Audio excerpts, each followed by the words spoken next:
Good morning, students. Today we will talk about the nerve cell of our human body. Nerve cell क्या है? That is the structural and functional unit of nervous system of our body, and this cell is the longest cell of our body, and this is also called a neuron.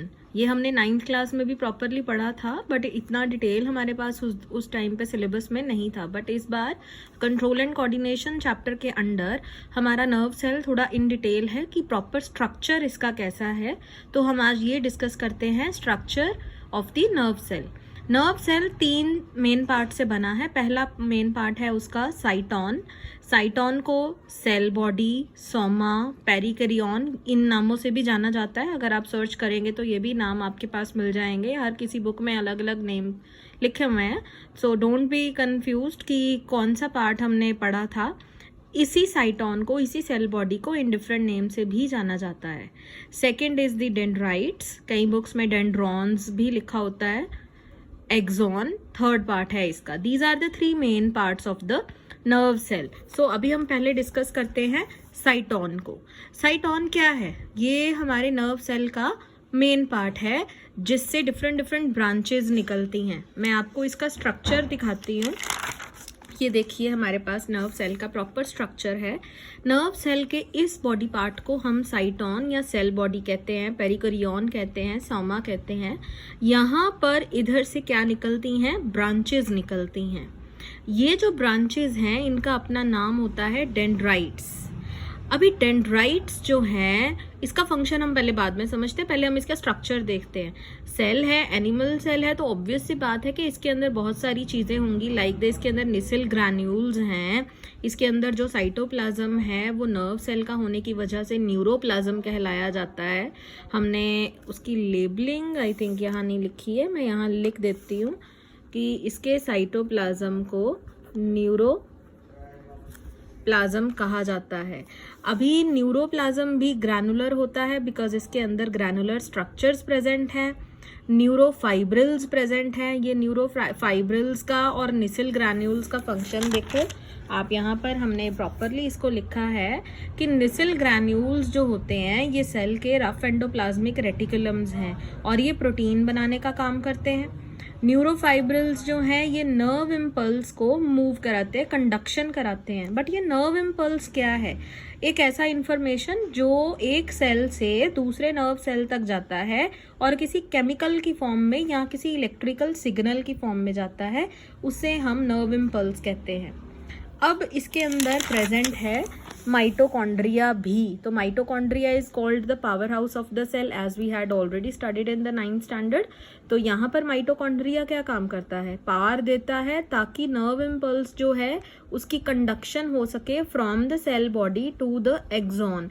ये जो centre में line जा रही है इसे हम axon कहते हैं और ये सारा ही एक्सॉन का पार्ट है. अब देखिए यहाँ पर डेंड्राइट्स का क्या काम था कि डेंड्राइट्स ने किसी दूसरे नर्व सेल से कोई मैसेज ले लिया है.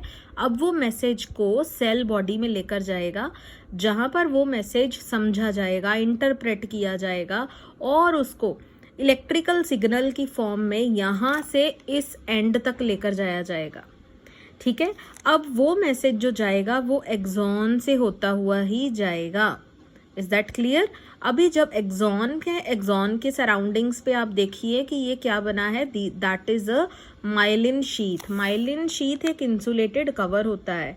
अब यहाँ नोड है, 2 का कनेक्शन आपको दिख रहा है, तो दोनों के बीच में that is called a node of Ranvier.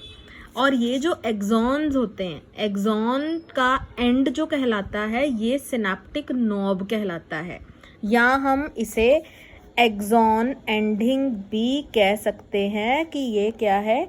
Axon ending है. अभी यहाँ पर अगर इधर किसी दूसरे नर्व सेल का डेंड्राइट है,